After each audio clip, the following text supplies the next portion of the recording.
Jim Toscano here, and welcome to the Monday night live stream, Filling in the Grooves, episode 55. So I've been streaming this show since January of last year, right before the pandemic, and it sort of has morphed into this multifaceted show with the interviews with various drummers and good friends of mine, and then the playing stuff. So it's been really fun. And of course, Thursday nights we do the hand technique workshop. We're up to 54 episodes of that. So there's been lots and lots of live streams. But tonight, I'm really excited because I have a really special guest tonight. A good buddy of mine. We go way back, like all the way over there. We go way back. And I'm going to introduce him in a moment. But before, I just want to mention some companies. Of course, Sabian Cymbals, and we'll be talking about Sabian Education Network tonight. Offset pedals, Pro Logics, practice pads, and Black Magic Design for my lovely switchers, and you know about all my tech craziness. And of course, shameless plug, my book, Filling in the Grooves. You can see the little icon right there. So my guest tonight is Joe Bergamini, an extremely talented musician, drummer, publisher, editor, the education consultant for Sabian at the Sabian Education Network. This guy's wearing more hats than who wore a lot of hats. I don't know. More hats than anyone. And it's pretty incredible the amount of stuff that this guy has his hands in. And it's mind-blowing. I don't know how he gets it all done, but he does. And he's really talented, and he's a really close friend of mine. So without any further ado, Joe Bergamini. There he is. And actually, I have to resize our window because this is what happens in showbiz. Resize me. Nobody I'm resizing you. Yeah. I'm not too big. Nobody can see me too big. Unless they're equipped with these special safety glasses. That's right. So before we get into this, let me just get this window straightened out. Oh, my God. I did test this ahead of time, and now it's just crazy. All right, here we go. All right, Joe B., welcome to the show. Yeah, I'm so glad you're here tonight. Thank you so much. Joe's got some new projects that we're going to talk about, but I just want to mention, we kind of go way, way, way back. And I think it was, talking power windows, and the very early days of that was me and Dan Gibson, who, for those of you who don't know, Dan Gibson is a good friend of ours who plays keyboards, and he was in an original band called Atomic Passion with me in the 80s. Right out of high school, I was playing with Dan Gibson. And then I gave him a Rush album as a birthday present once, and he just got obsessed with Rush. And then we talked about doing this Rush cover band, Power Windows, and we kind of started it. And different people came and went, and then Zach Rizvi came in. And then at some point, I realized that I just didn't have time to really give that project what it deserved. And I was doing a lot of cabaret and all this kind of stuff. And I left that band, although we did have an offshoot original band called 10 Ton Tide. And that whole record is on YouTube. Look it up. The whole record is there. It actually sounds really great still. And Joe B. came in playing drums. And you go way back with Zach Rizvi also, I think before Power Windows, correct? Well, actually, I was in a band called Eternal Vision, and that was the band that was kind of playing around the New York scene, CBGB's, Limelight and stuff. And Zach, I was doing a gig with Eternal Vision, and then I was doing a gig in New Brunswick, and this a couple guys were there that saw me play, and one guy named Darren Doherty, who now lives in Florida, great, terrific bass player, still friends on Facebook. If you're listening, Darren, yo, man, hope all's well. He invited me to join a cover band with him. He was very active on the New Jersey cover band scene, and at that point I was just still kind of in college, just about ready to graduate. I've been only doing original bands, and I was starting to think of getting into club dates and cover bands to make some money. And so I went down, and Zach just happened to randomly be the guitar player in that band. I never met him before, and we started jamming on some Rush. Like the other guys left the room, and I was like, he's like, I hear you like Rush, and so we started jamming on stuff. And then you were already out of Power Windows, so Zach was like, come down to the Rock and Roll Cafe on Bleecker Street, and I went down, and they asked me to join the band shortly thereafter. So I didn't really know him that long before that. And the other band never went anywhere. And then Zach was like, I went down to see the band, and then the next week he called me up and said, "You want to join the band?" So I did my first gig with them in like '93, summer '93, no rehearsals. Actually, I'd never had a rehearsal with him until I was in the band for like 2 years. Wow. We were trying to learn a new Rush record. But yeah, and then we met, like, I think when you started doing 10 Ton Tide, it was like, oh yeah, there's Jim. He was the original drummer in Power Windows, and you were still friends with Dan. So we met through Dan. Yeah. And I think I remember the night that we met. And what's kind of funny, I'm actually resizing our window still. This is ridiculous. The night that we met was at, I believe, Rock and Roll Cafe, Bleecker Street, 10 Ton Tide, Power Windows double bill. And so you and I think we had maybe bumped into each other one other time, but I think this is the first time we kind of formally met. And we were standing sort of in the front bar area at the Rock and Roll Cafe. My kit was on stage, which was this gigantic rack thing with like electronics on the top and acoustic drums on the bottom. Your kit was off to the side. You guys were going to play after 10 Ton Tide. And we were talking about club dates, and I was playing with a big band, and I was playing in a cabaret thing, like doing a jazz cabaret trio around town in restaurants. And we were talking about getting different types of gigs. And that's kind of what I had left Power Windows to do, is more of this sort of cabaret stuff around town. And we were both like picking each other's brains, like, well, how do you get that kind of gig or that kind of gig? So it was pretty cool. And I just remember you had the long hair at the time. Mullet. I had the mullet, dude. The mullet. Yeah. And I think I might have been at that point back to short hair, but I had the really long hair at one time too. But I think that's where we met, at the Rock and Roll Cafe. Yeah, I mean, it's so funny how things work out, There's been a few, friends, I guess you can't really predict who's going to stay in your life and become really successful. And it's just been cool looking back at all that. I do remember talking about club dates. It's funny, this new book that I just put out, I when I started doing more of that and had to learn more tunes, that's kind of led to the idea of the new book. But yeah, I remember like, Jim's like, doing lots of other stuff around town I want to do. You got to remember, at that time, I was just out of school. I was studying with Dom, but I hadn't actually started really doing anything else. I didn't start playing Broadway until like 2003. Okay. This is 10 years. Like, I was right out of school studying with Dom, playing prog music. I was just like, prog and like fusion. Right. And then it was at that point that I actually started studying with John Riley and shedding Afro-Cuban rhythms for drum set, and just trying to, and then thinking maybe I should, try to go on some club dates and see if I can hack it, Right. And meeting you was a part, like, I was like, oh man, Jim's doing all that stuff. But it was cool being in a Rush tribute band. I mean, I remember at the time it was like, oh, wait a minute, like, I'm going to get to play Rush, and you're going to pay me $50 for playing. Exactly. And I'm like bringing in, like, massive kit from New Jersey, and like, just like the fact that I was even getting any money at all, I was just blown away. But I stayed in Power Windows for 10 years, man. And I'll tell you, it was fun. We had fun. We just, we kind of like, you had to know all the tunes. We did stuff on the fly. We'd be like, Zach would be like, let's do Cygnus. We haven't played Cygnus in like, 6 months.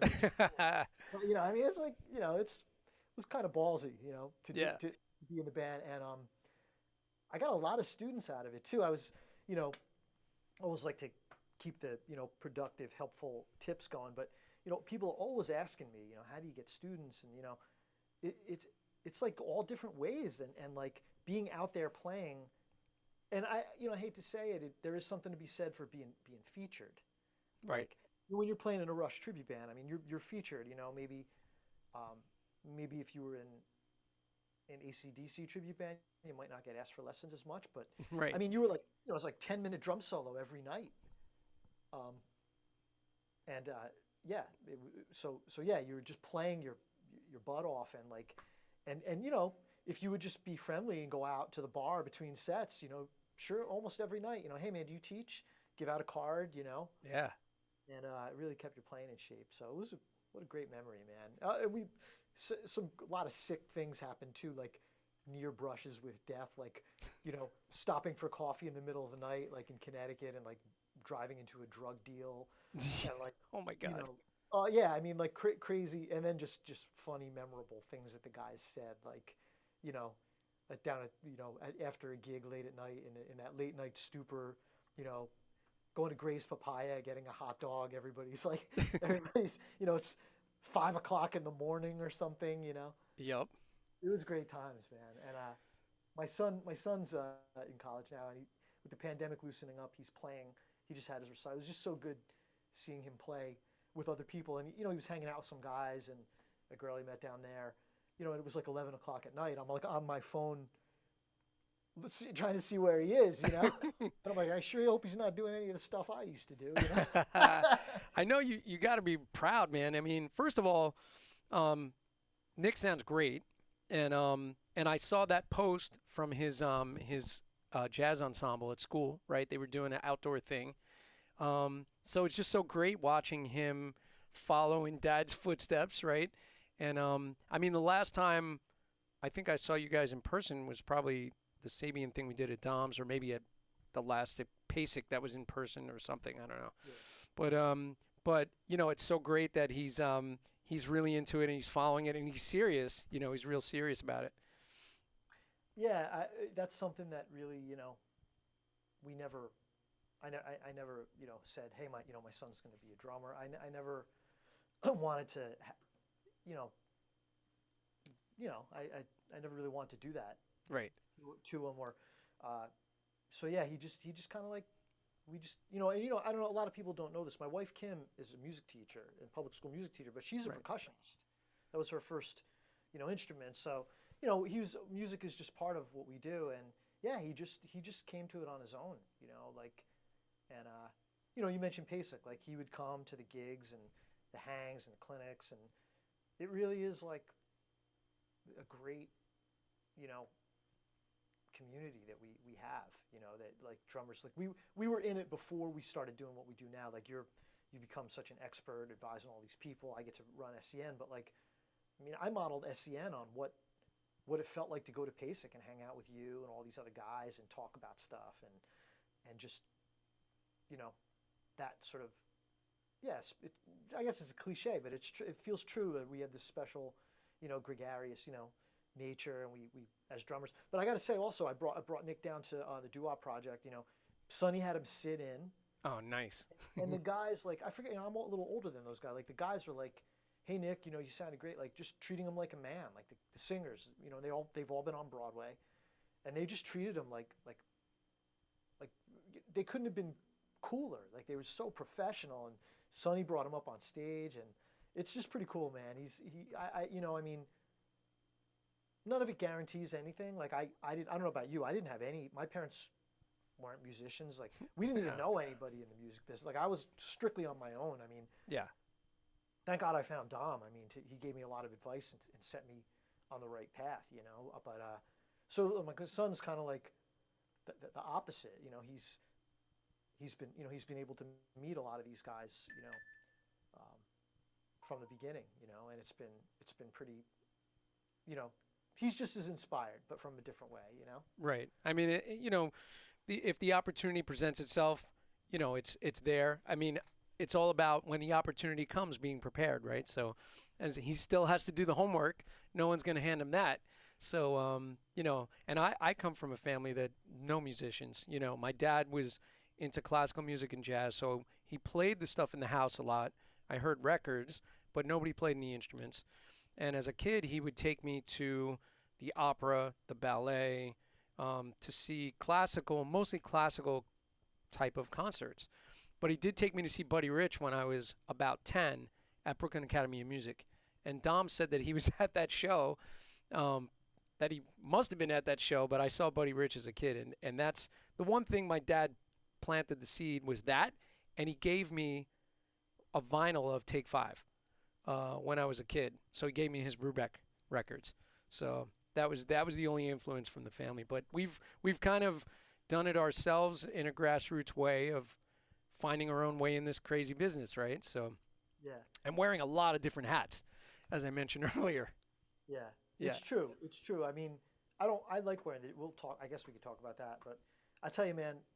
Well, some things just work out in the craziest way. We talked about being in this Rush tribute band and stuff, and everybody's watching probably knows I did a book and a DVD with Neil through Hudson. Yeah. But like seriously, one of the greatest, most memorable days of my life was like when Rush played Prudential Center on their final tour on R40. Nick and I were Neil's guests. We were his only guest. People who know him know he had like one or two guests at each show. He was just not real sociable. Yeah. He's a private guy. But like, yeah, here's me and my son. We're his guests, and we're on stage with them, at sound check. And Yeah. I was just like, I just can't believe that life worked out like this. I never in a million years, like, the most uncontrived. You couldn't contrive that to happen. Like, No. Think about this. So young Joe B, when did you start playing? when I was 13. So 13 years old, and when did you kind of come to know about Rush? Around that time? Because of Neil. I started playing drums because of Neil. Right. So in your 13-year-old brain, there's no way that you ever thought that you're going to do a DVD book project and be out on the road in the mountains with Neil, interviewing him, right? Like that, you could never have conceived of that for sure.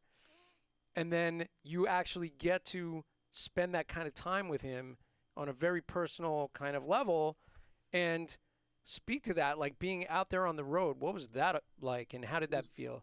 I mean, it was great. I mean, I have to, excuse me, I have to give a shout out to Rob Wallace, who owns Hudson, because, Yeah. it's because of him that all this stuff happened. But, I think the thing that was so cool about it was, Neil knew that I was in the tribute band, and he knew how much of a fan I was of his playing.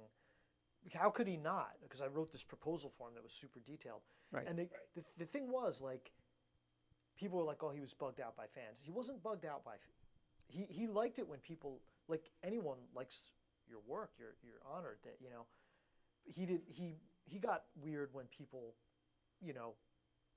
thought they knew him, what people would say, I have a lot in common with you. He'd be like, how do you know? You don't even know me. Right. And it's funny because when I met him, you get to know somebody's personality and you just know their work. You kind of make assumptions, but then sometimes you meet them and, he was a very reserved, guy, and he didn't, unlike me, who was like verbal diarrhea, just constantly, like he wouldn't say, he would say things like everything he said seemed to be well thought through. But yeah, doing the DVD with him was great, man. It was a dream come true. I mean, I wrote about it in the book. He was, he pretty much did everything 100%.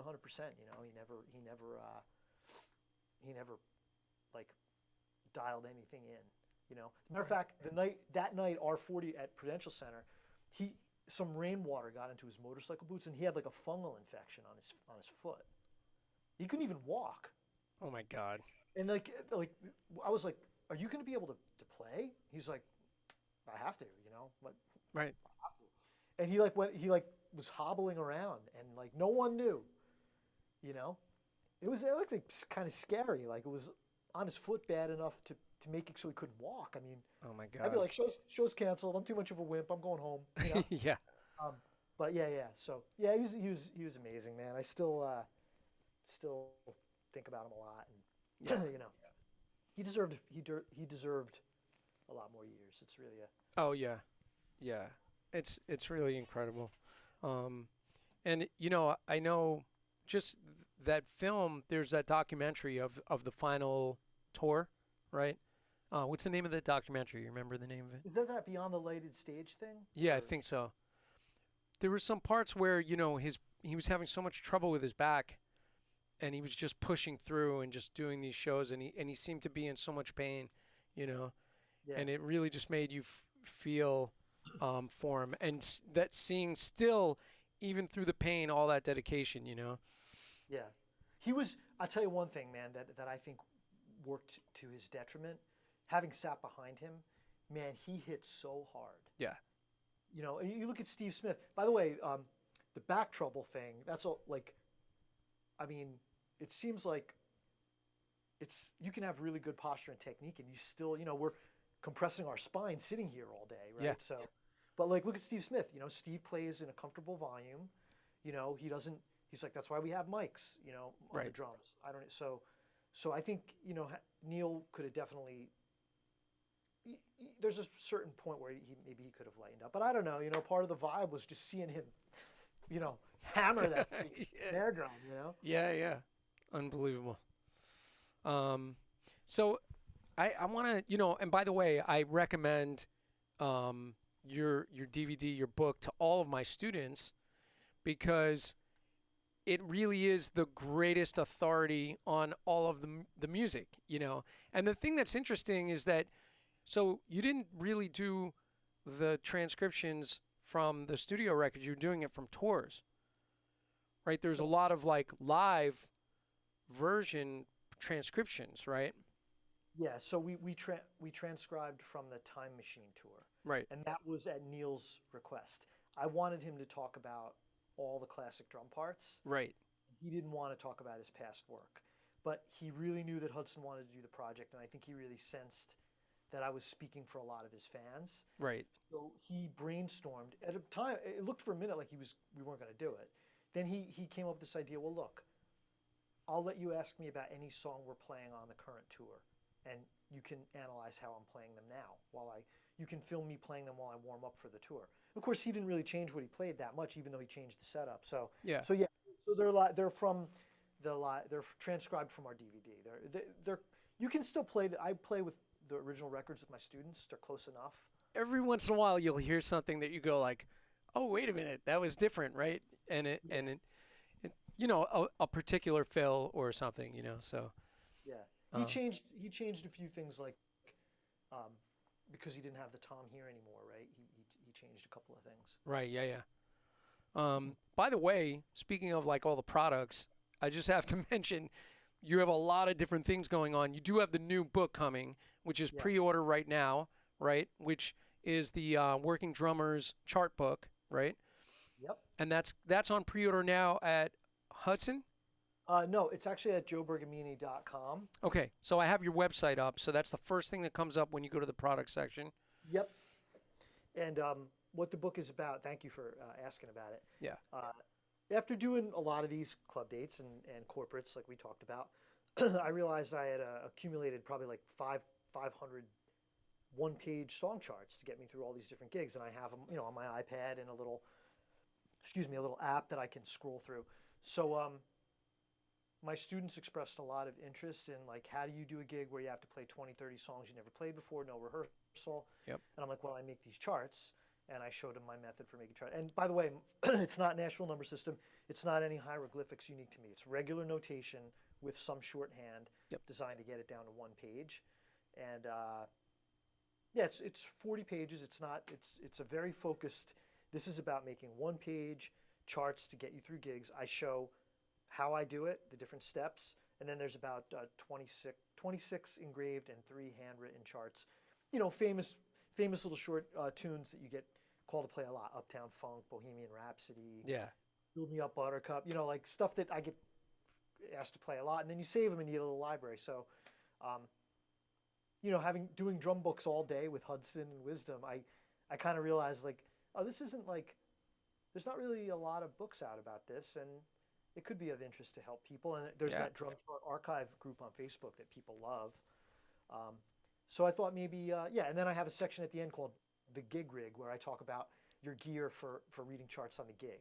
I talk about the apps I like to use, and, you know, your devices and metronomes, and having the rhythm watch down here to check tempo, and, you know, all the stuff that makes you sound, you know, like much more professional doing these kinds of gigs. Yeah, 100%. And that's one of the main things is making sure that you have the actual record tempos. However, you know, from doing club dates, you know, you'll have vocalists that are like, they want it somewhere else, you know, where they're going to call a tempo that's, you're like, oh, no, don't put it there. Because we oftentimes we're clocking everything exact on a metronome, but that's one of the main things. And then, you know, the fact that you did this book, really to give people a guide on how to do it efficiently and quickly is a great thing. I was in the same boat, you know, doing club dates, you know, they'll send you the list on Monday. you got to get all the tunes written out by before the weekend, and yeah, it's a daunting task when you have that many tunes, for sure. That's the interesting point you make. Like, if the band leader that I work with Matt Friedman a lot, and he's wonderful, and Matt has amazing time. So when he starts a tune, sometimes I'll reference, I'm not coming in for 4 bars. Like, let's say we're doing like, I'm doing like Billy Elton gig coming up with him. So let's say we're playing Honky Cat, right?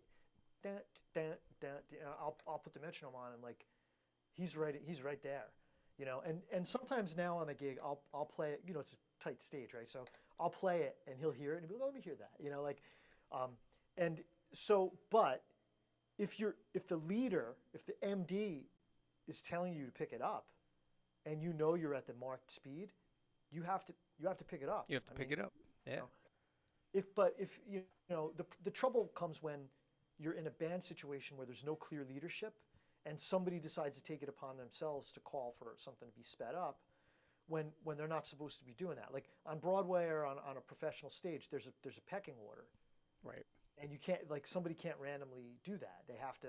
So if you're in the drum chair and you're in a band that's a democracy, and your singer is like, demanding something be faster when it's not supposed to be faster, I mean, that's where it can lead to trouble, Yeah. I mean, I know what I would do in that situation, but that might not be what everybody else would do. That's right. All depends how much you want to work. Yeah, well, I mean, if it's the leader telling you to speed up and you don't comply, Yeah. then you're asking for trouble. Yeah, absolutely. You know?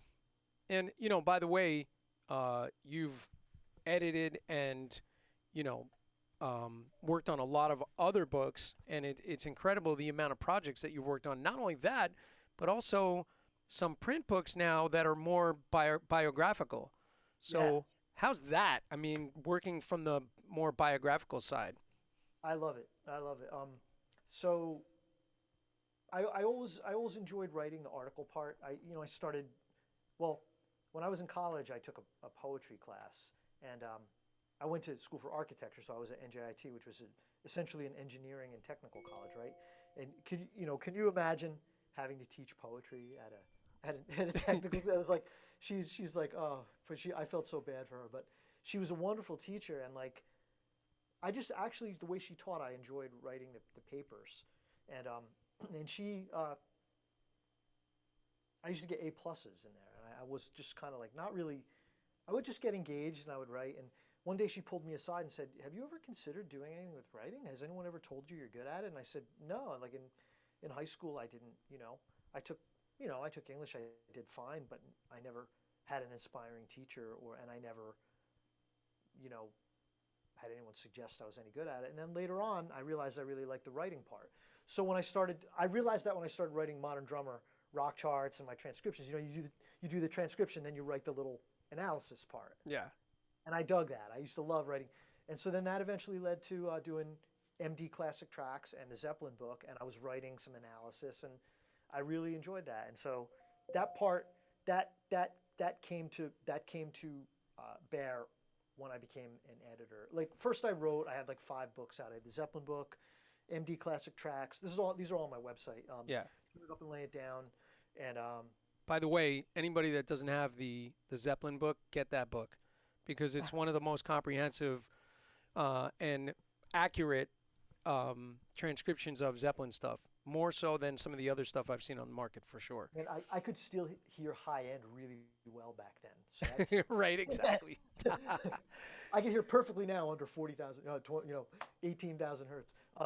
But anyway, I started doing the writing thing, and when I did my first, and I can't forget It's Your Move, I worked with Dom. Yep. And then when we did It's Your Move and Turn It Up and Lay It Down, the Zeppelin book, it was for Warner Brothers back then, right? Right. And Warner's had a full-time copy editor. Ray Bryce was doing the book acquisitions, wonderful guy, still a good friend. And they had a copy editor. I remember her name was Nadine. And she redlined my proofs. And I looked at the proofs, and I was like, man, I thought I was pretty good at this. And I remembered what she corrected. And then she gave me a style guide, a very concise little style guide. And I kind of just started checking what I was doing.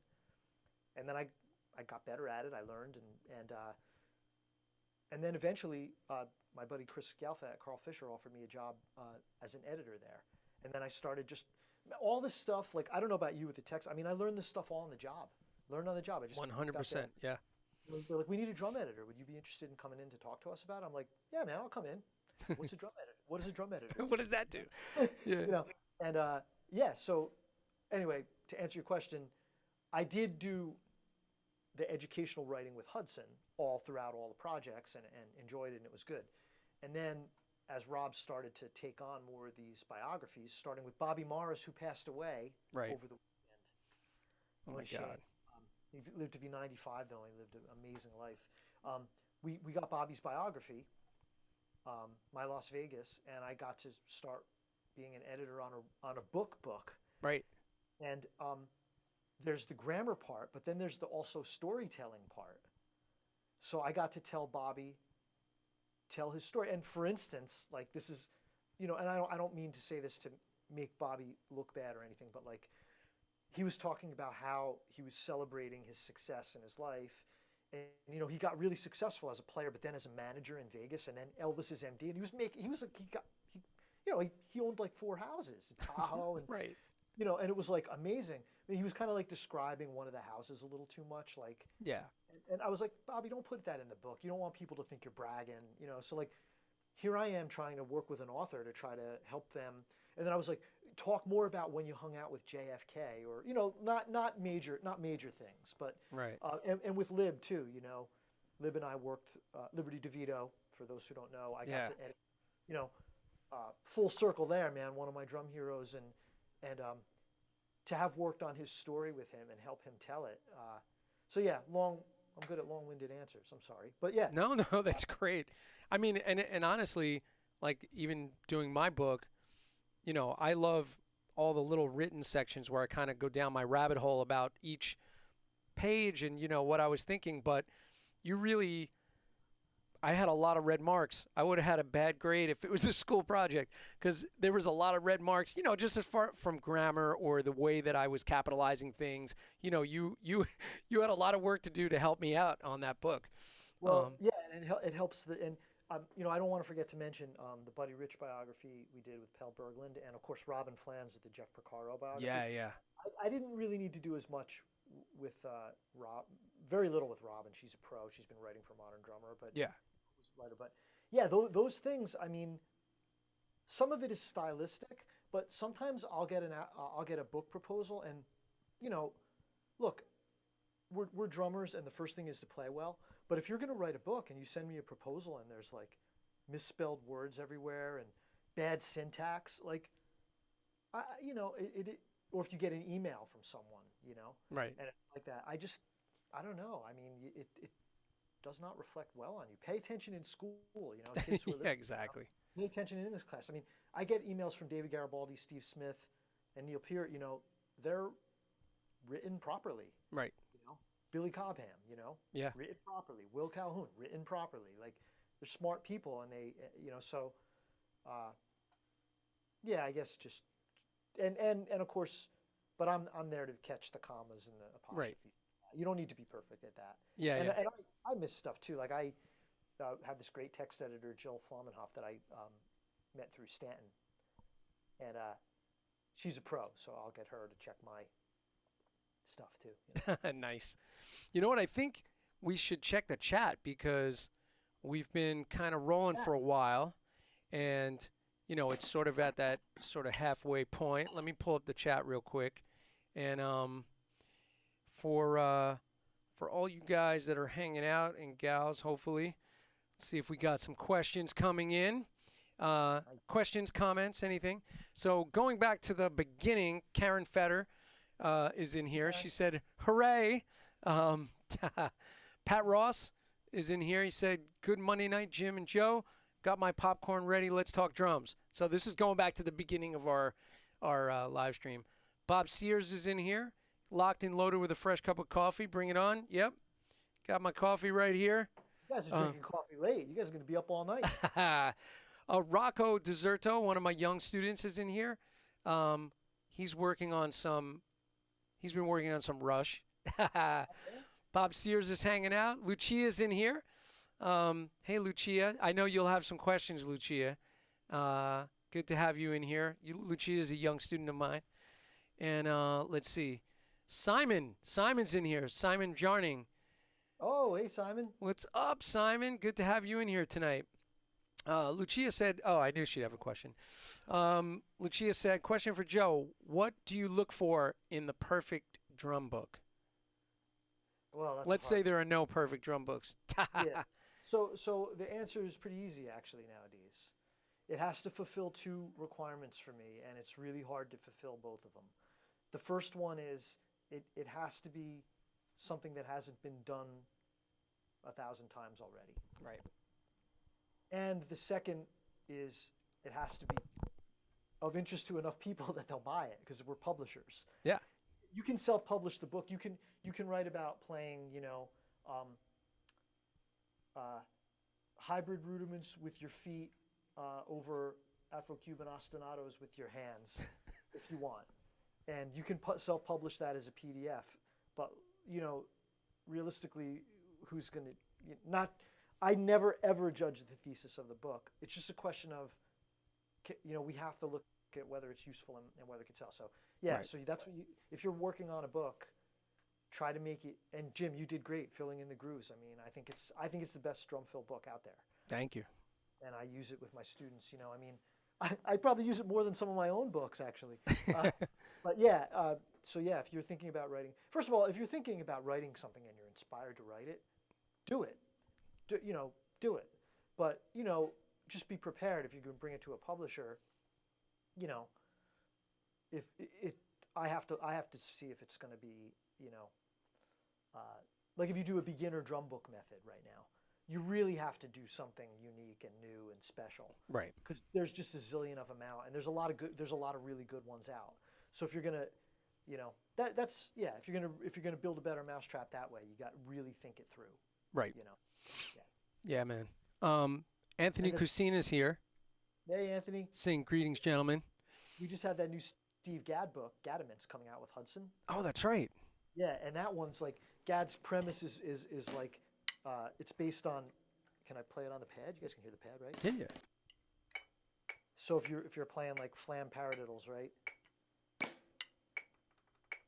Flam paradiddles. He was practicing at home and he put one note in between and they displace, right? So like.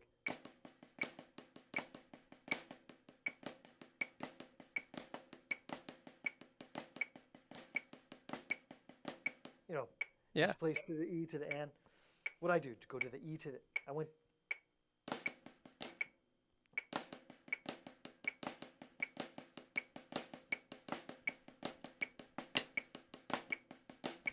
That's right. I effed it up before.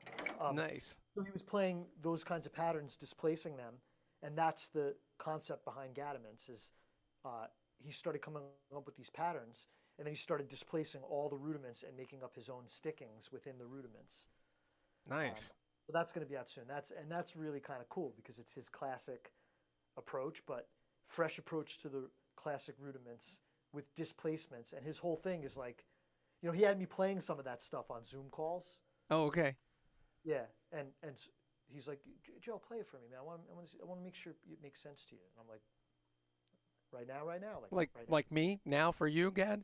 No, I put the thing on and I start playing. He's like, yeah, man, yeah, that's it, man, yeah. He's like, you might be a little ahead of the click on that last one. I'm like, oh, that's great. I'm a little nervous right now, and you're Steve Gadd. Oh, that's amazing. But that's great. I mean, that sounds like such a fun concept. And again, here you are with one of your heroes working on a project, right? So how amazing. In that department, I mean, I can't even begin to be thankful enough to like Rob. And it started really going to all these. The cool thing is if you invest and go to PASIC and these conventions, you do get a chance to say hello to we do have a pretty, I mean, it's fairly accessible to get to some of these legends, like to ask them questions and really learn from them. Like Garibaldi and Stanton Moore, like we're really Todd Sucherman, we're really blessed in that way. Yeah. But then, of course, working with Hudson to really sit intimately, like on a Zoom call with Steve Gadd or, you know, any of these other guys, you know, Stan and David Garibaldi, who we're both close with, you know. Yeah.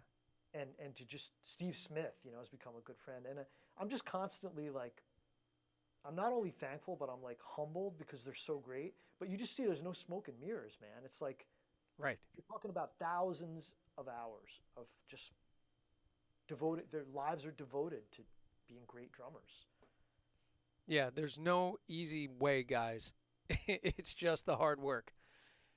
These guys that have worked their entire lives and put in so much time and effort and continue to, you know, which is amazing. You know, it's always inspiring to hear about, you know, like Dom said with Jim Chapin, you know, in the end of his life, he's in the hospital bed with his practice pad and sticks. You know, it's Yeah. just unbelievable dedication and hard work. So And you don't have to like, you know, part of the, when I was writing the new book, my book, um, you know, a lot of the gigs that I do, and I'm sure it's the same for you, Jim, like you don't have to have the sickest, there's the physical and athletic part of drumming is so advanced now. yeah, I mean, I see people who exceed my abilities every single day on yeah, YouTube. But I mean, I'm working, you know, I mean, I'm playing a lot, and it's like the key thing is that what you do has to feel really good. Like that's it. Tommy Igo's mantra is so true, you know, just record yourself and listen back to it. Like you should be able to play through a take and make it feel good from front to back without the help of editing, without the help, you know, and I still hear the flaws. I still work on it. Was working on it all day yesterday, as a matter of fact. Trying to get it to take, I was but, doing it all day Friday. yeah, Yeah, man. And you know, it's listen, it's about the love of it, the joy of it, and if you can make it feel great and you move people, that's more important than any, you know, big giant bucket of chops that you can have. You know, I think it's moving people and making it feel great is so much more important. yeah. And don't get me wrong. I always have to say, I'm 110% advocate of the chops, the drum clinic, the physical. Like, Totally. if that's what you're inspired to do, you do it, man. Yeah. I'm just saying, I'm just saying, if you see someone doing some sick thing that you just can't even get close to physically, don't stop. Don't be discouraged. Right. Just just perfect what you do. And you know, that's one other little point, just you know, for students that are watching. It's like I always tell them, don't compare yourself to these folks. Get inspired by them, yes, but don't keep comparing yourself as being your own worst enemy, right? Because you're going to feel deflated, defeated. So work on your thing, follow your particular journey, work really hard, but don't compare yourself to Vinny Caluta all day because you're going to go out of your mind. So And you know, another thing is like a touch thing. You know, like when you one thing that can really help you. You know what? I'll switch over to my earphones here for a second. yeah, If you're playing rock, for instance, right? Jim, are the drums going to be too distorted if I leave my mic on? no, it's good. So if you're playing, you know, if you're playing rock stuff, you know, kick and snare have to be really loud. Rim shot here, you know. Right. When you switch to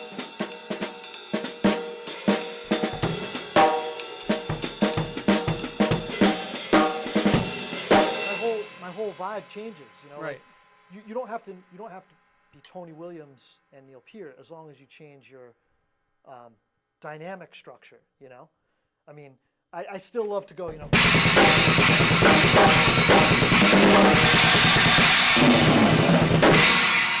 But you know, I can't always hit that hard doing what I'm doing. That's right. On the doo-wop project gig, you know. Sometimes I'll be playing with a symphony gig. I'm literally playing like,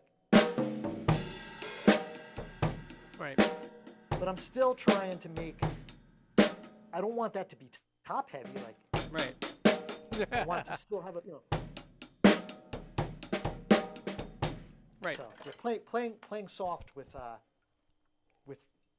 you know, more technical things and command. It's on a soft volume. Yeah, that's its own little thing because I did tons of restaurant gigs in the city, worked with Vince Giordano Big Band, worked with trios, lots of trio stuff. You have to play super, super soft and still be able to play quick tempos, but very light and soft, and really doing your own head mix. Like you were saying, like all your limbs have to be completely balanced, but be able to play quick, light, with the same intensity, right? So it's a whole thing on its own. Let me do a couple more reads here. We got John Gill's in here.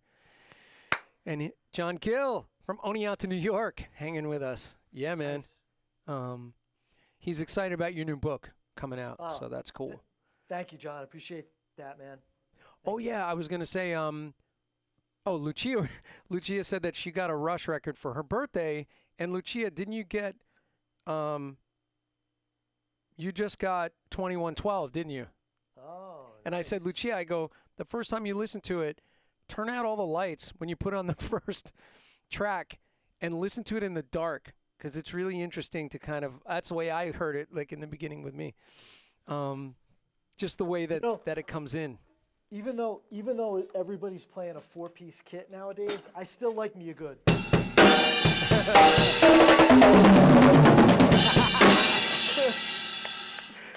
Oh, yeah. Don O'Keefe is hanging with us tonight. Don, what up? Don in the house. Good to see you, Don. Don comes into my hand technique workshop once in a while on Thursdays, and one night he was barbecuing, like he was on Zoom with us, and he was barbecuing while we were playing on practice pads. It was awesome. Oh, that's awesome. And Don's been great. I've seen him definitely expanding his education, coming to a lot of the Sabian SEN classes and stuff. Yeah. Don's a good guy, man. I've spent a bunch of time with Don over the last year working on his tech. So really good guy. We also have Gary Weiss is in. Do you know Gary? I'm not sure. Gary Weiss. Gary, do we know each other? I don't know. Gary, do you know Joe B? Tell us if you know Joe B in the comments. So Gary's a freelancer around town, plays with I know who he plays with, and I'm drawing a blank right now. But when I remember, I'll tell you. Peter Retzlaff in the house. What's up, Peter? Oh, What's up, man? I got to try to meet up with you for coffee in Brooklyn. Pete, it would be good to see you again, man. Giant Steps to Baby Steps. Great book. Yes, his book is terrific. And one of the things I like about Pete's book is it has jazz fills, if you're playing.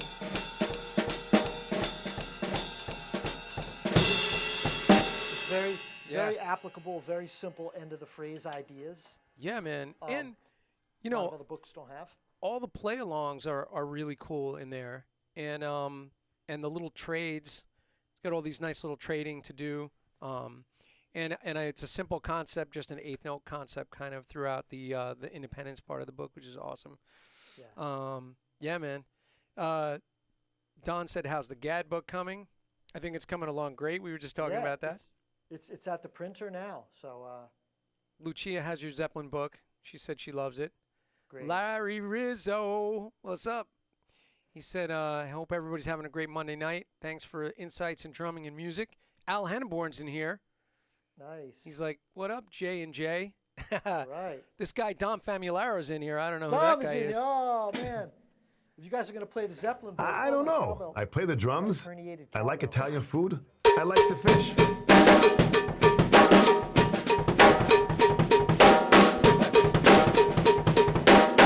You got to get that. You need pedal control to get that. You need foot pedal double. control to work on that level of foot stuff for the Bonham stuff. That's right. Nice. And you need Jim Toscano's hand technique workshop to play.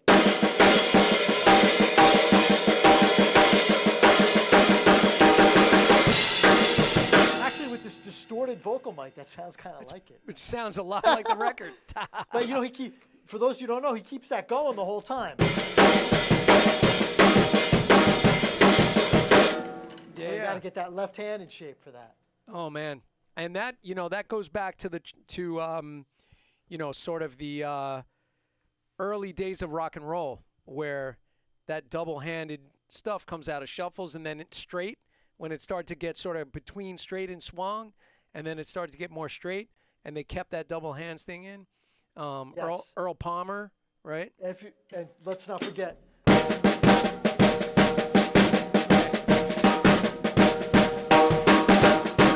Stanton on, but I can't resist playing a little Hey Pocky Way. That's right, man. You know, that slightly Bonham does that thing, the in between the cracks thing. Yeah.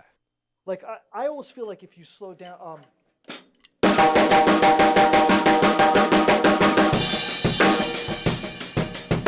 like if you slow down a whole lot of love, where it's like, Yeah. bow, then it comes back in. I always hear like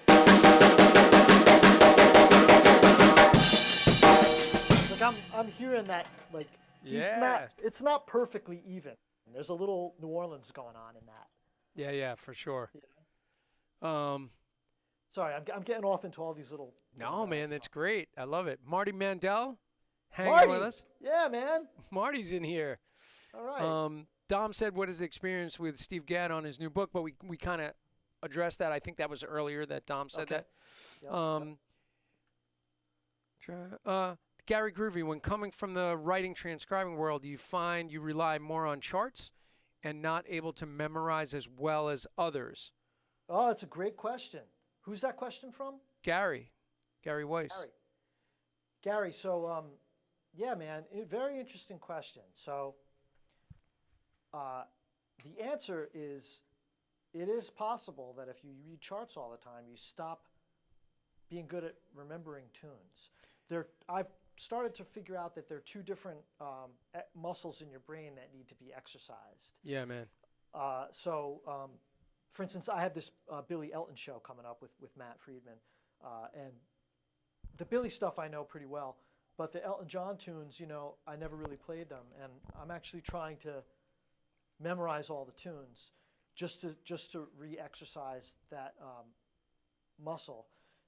So yeah, I would say that a lot of up and coming and amateur drummers are intimidated by charts.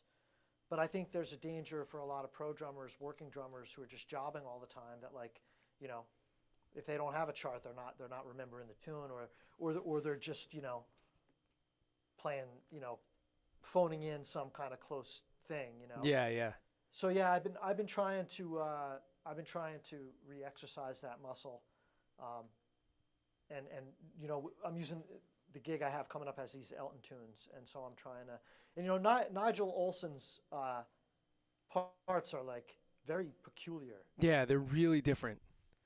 So Yeah. sometimes I'm like, dude, why are you playing a fill right there? But like it, and he But it doesn't play works. it, yeah, he doesn't play it the same live though. But Right. But I mean, sometimes it's cool to be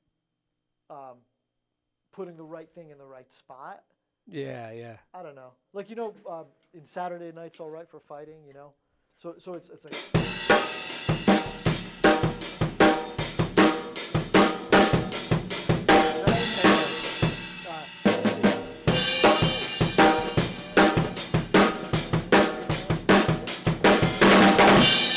He does that fill twice in the song. Yeah, and it's but he does it twice near the beginning. It's like that's the kind of stuff like. I don't know. If you're like a big fan, and you were in the audience, you would notice that. Yeah. So like, I've been really lucky to play the Billy Joel stuff on Broadway and moving out, and then in a whole cottage industry of tribute bands, which Lib and I talked about. He's so cool that he knows I do it, but yeah, remembering those things, Right. If you're playing moving out, and you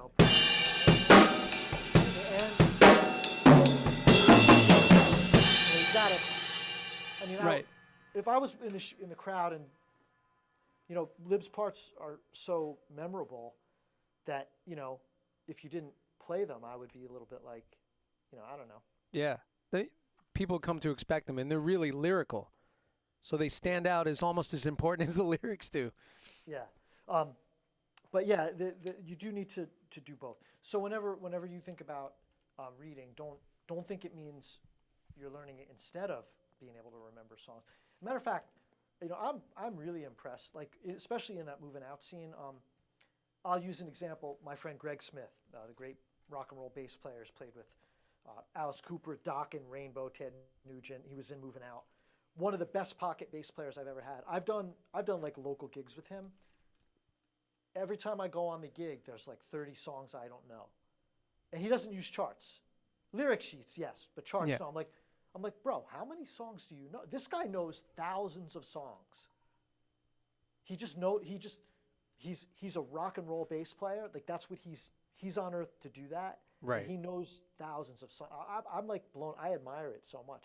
In addition to the fact that he's just, there's nothing like playing with a rock solid bass player, man. Yeah, absolutely, man. It's one of the true joys in life, Yeah.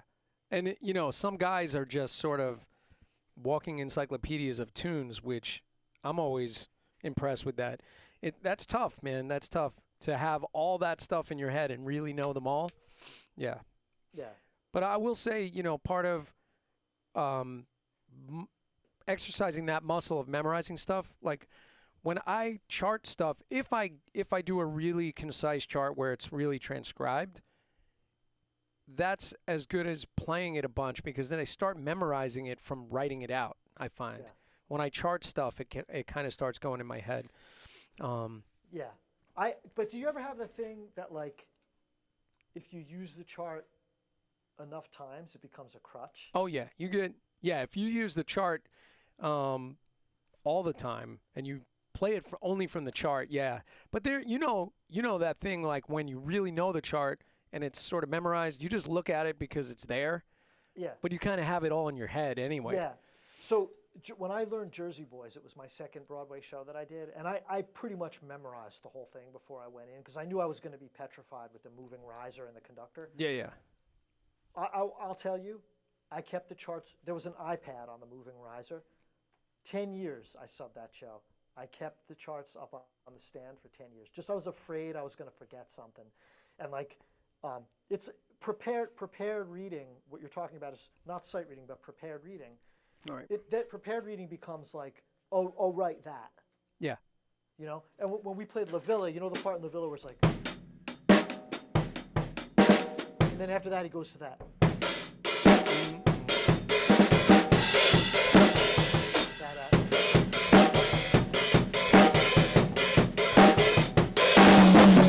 All that stuff, right? Yeah, yeah. I started using the chart for that part, and I just kept having to use it. It became a crutch. Yeah, yeah. But I weaned myself off it. But yeah, it can't. It's like, oh no, what if I forget that little section? Yeah. Oh man. Anyway. By the way, Gary, and this is who I was thinking of earlier. Gary Weiss played with Gloria Gaynor and Dion. Wow. Yeah. So, also you played with one other person that I can't think of, that my buddy Leo Adamian also played with. Leo Adamian was the drummer that played on If You Like Pina Coladas. Oh, And he was the nice. first producer I ever worked with on a record. I was like 17 years old, scared out of my mind. Will Lee's on the session. I'm like with my red sparkle like Ludwig drum kit doing this session, and like scared out of my wits. But Leo took me to see one of the not Ronnie Spector, but one of the girls from that sort of, man, who am I thinking of? Come on, Gary, you'll think of it. Oh, you should. I think you played the with the Ronettes. not the Ronettes.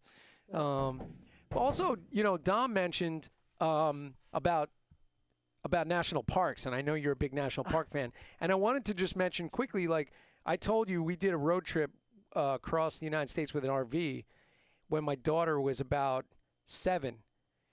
And so we did she did the Junior Ranger program at all the national parks.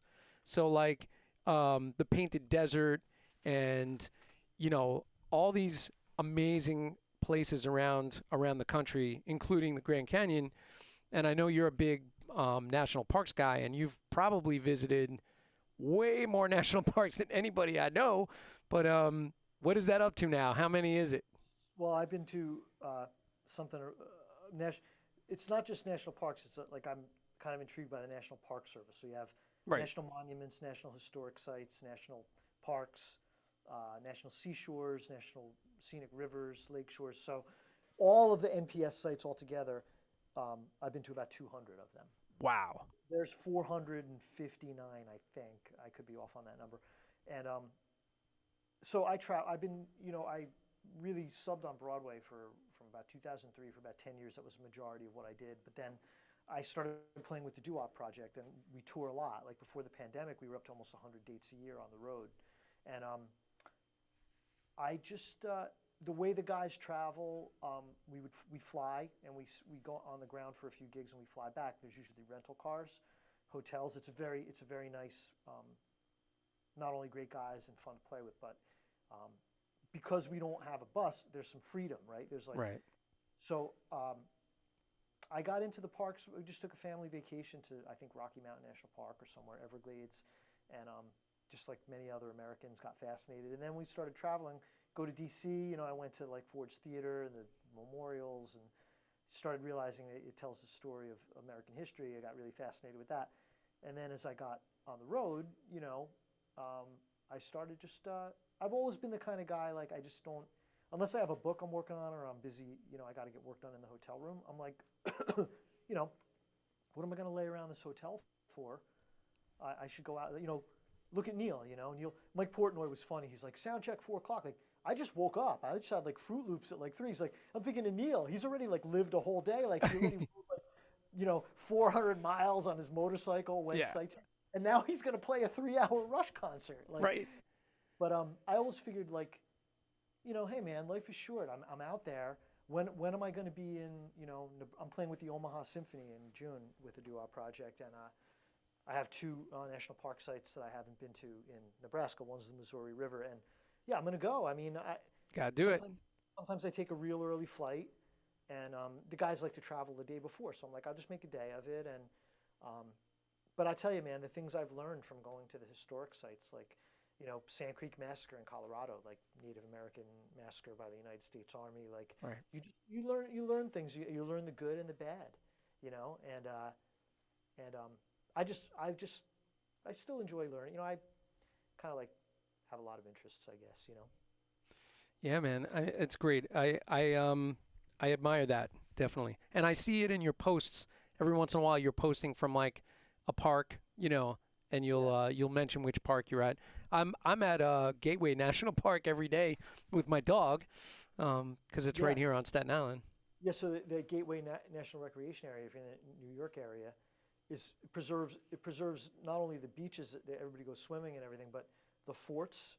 Yeah. Like that fort that's under the Verrazano Bridge that like guarded the harbor. Oh yeah. That's up at Fort Myers up there. No, but what's it's called Battery something, the one that like guarded the Narrows, and it was obsolete as soon as they finished it, because as soon as they built the stronger cannon, they could shoot over it from the ship. Yeah.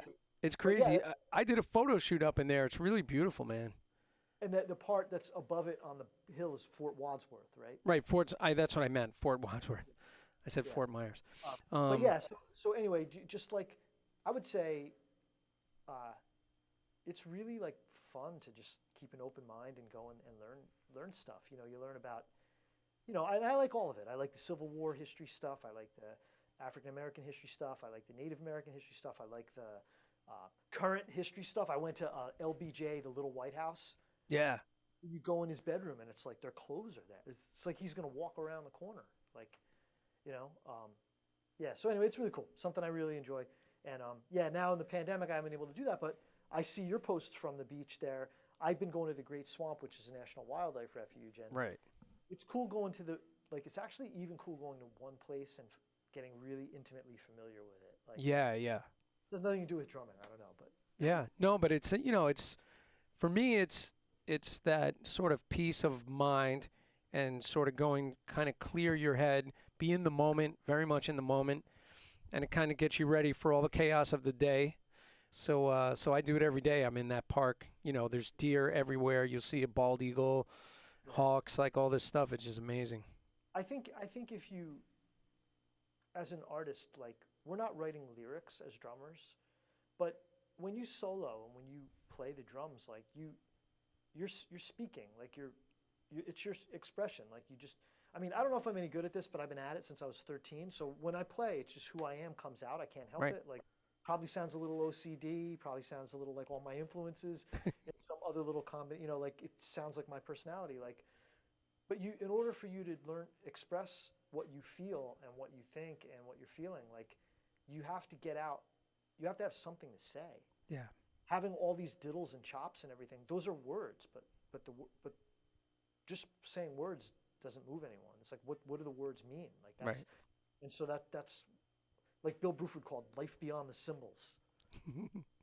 You have to live life beyond the cymbals to have something to say when you sit down at the drums, you know. And you know, I'm hoping that I have something to say. I try, you know, but I know that all that other stuff, in addition to just being things I enjoy, you know, clears your mind, like you said. You know, sometimes I'll be out on a bike ride and I'll be thinking about like a song or a book, a drum book, or a pattern or a gig. Yep. And yeah, it's valuable. It's, you know, not to say you don't have to still sit behind the drums and work. Of course you do. But Yeah, absolutely. By the way, Vincent LaRussa just reminded me. Vin's in here. You know Vincent. Hey, Vin. Darlene Love was who I was thinking of before. That Gary, I think, played with Darlene Love, and so did my first producer, who is Leo Damian. So yeah. Before we run out of time, we should, you know, I want to thank you for being such an integral and helpful person within the Sabian Education Network whenever I need a presenter or someone. My pleasure, man. It's been really fun, and you know, really, what Sabian's done by allowing, you know, this sort of platform that you kind of spearhead has been invaluable to drummers. You know, Sabian Education Network is, first of all, I say this on every live stream, but we're a weird little family of people, drummers. There's definitely an incredible camaraderie. We're definitely a family. You know, I say it every time. There's no bassoon hang going on with like bassoon players. You know, it's like drummers really come together, and we're like a crazy little family. But then we have this resource, and you've done such an amazing job with SEN, from the live events that we had when things were more open, which I know are going to eventually come back, to all this online stuff that's been going on. It's just been really incredible. So for any of you drum teachers, if you're not involved, get involved with SEN. Go to Sabian Education Network and sign up. Joe B is the gatekeeper, so he'll let you in if you're worthy. It's SabianEd.com. SabianEd.com. And if Dom's still there, I have to thank Dom, because, you know, Sabian has always supported educators. Yeah. You know, for you and I, they supported us as clinicians, you know, not just artists, but with our education efforts. Yeah. And they've done that since Robert Zildjian founded the company back in '83. Yep. And now, you know, his son Andy's running the company. And they were looking kind of for the next level of a way to support drum teachers. And of course, Dom's been advising them for many years. Rick Drum was advising them. And they you know, another thing I'm just crazy thankful for is they just asked me, you know, Joe, would you run the program and design it for us, you know? And I know Dom had a little bit of, you know, he was definitely pushing them to call me. I feel like, you know, remember the kid Mikey in the cereal commercial? Let's get Mikey to eat it. He'll try anything. Like, that's right. Joe to do it. He'll do it, you know.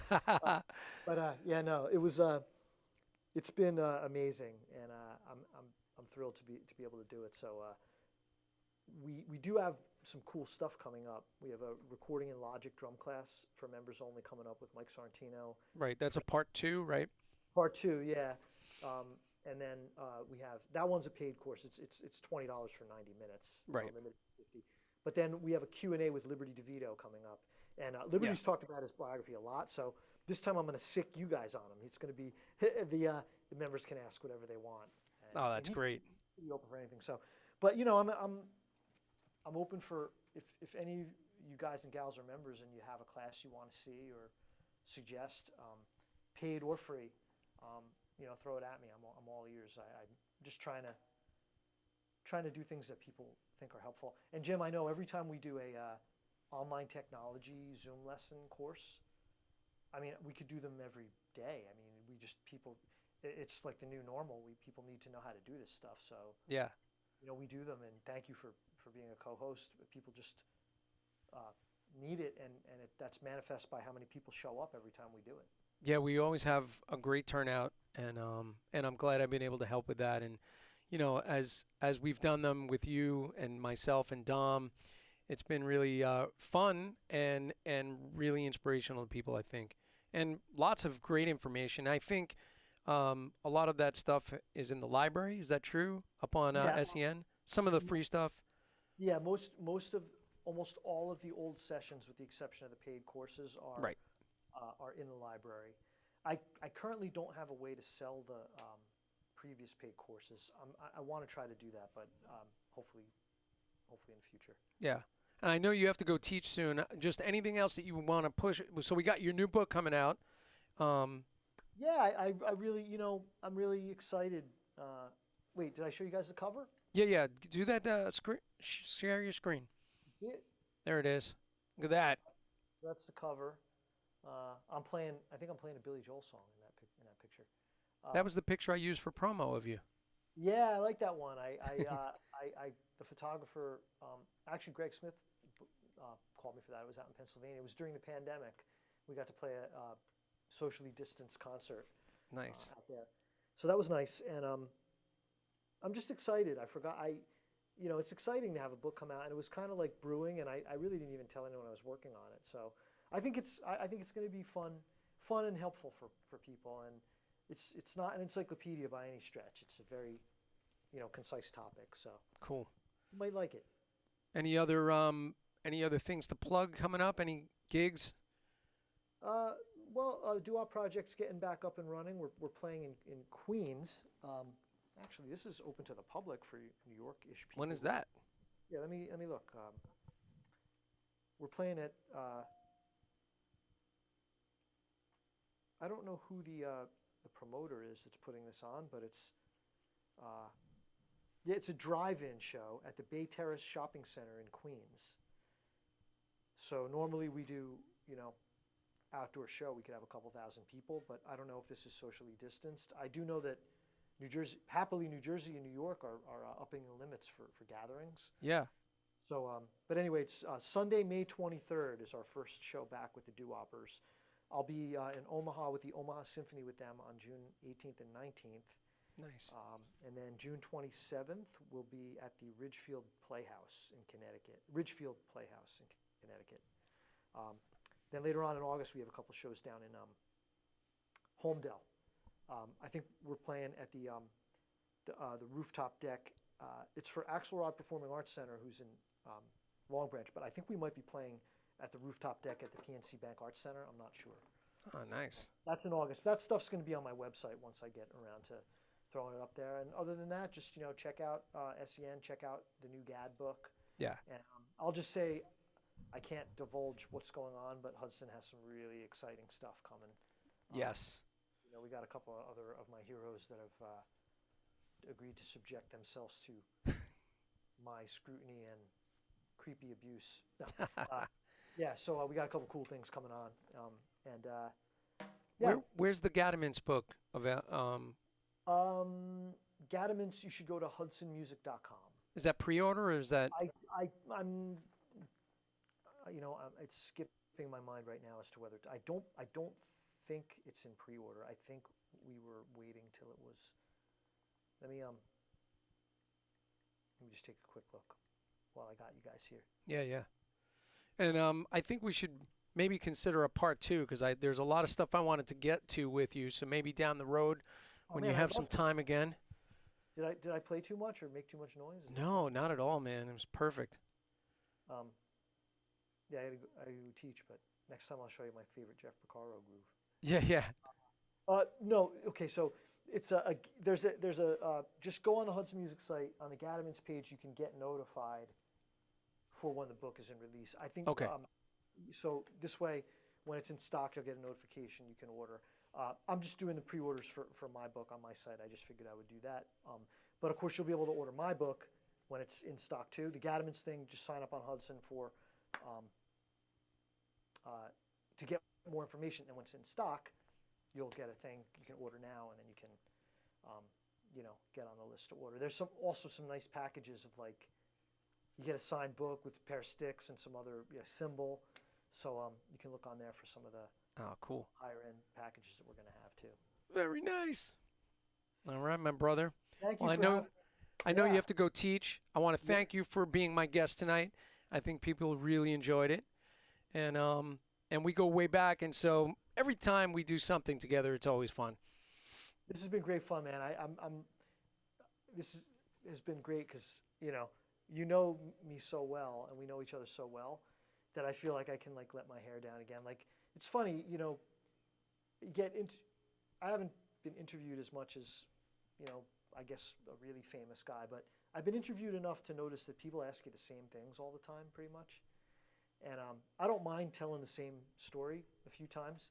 That was one thing I noticed that Dom's great at. Dom understands, like, not everyone's heard your story, so you got to make sure. Yeah, I just, it's cool to talk to you about some other things and get to talk about some of my favorite drum parts, and so yeah, anytime you want to come back, you want to get on another topic, or talk about what I'm practicing here. Well, before I started editing Gattermans, what I was practicing before that. Yeah, man. We could go down a Simon rabbit hole too, for sure. Yeah, man. Well, you should try to get Simon to come on so you can interview him. Yeah, I would love to. We'll have to chat about that. Yeah. All right, so let's say goodbye to the folks. We'll see you guys very soon. And I'll see you guys, of course, Thursday at the Hand Technique Workshop. And next week we'll have Daniel Glass on. So thanks for everybody for hanging out tonight. I really appreciate it. And a round of applause for my buddy Joe B. And yeah, man, let's do it. We'll talk to you real soon. Have a good night, everybody.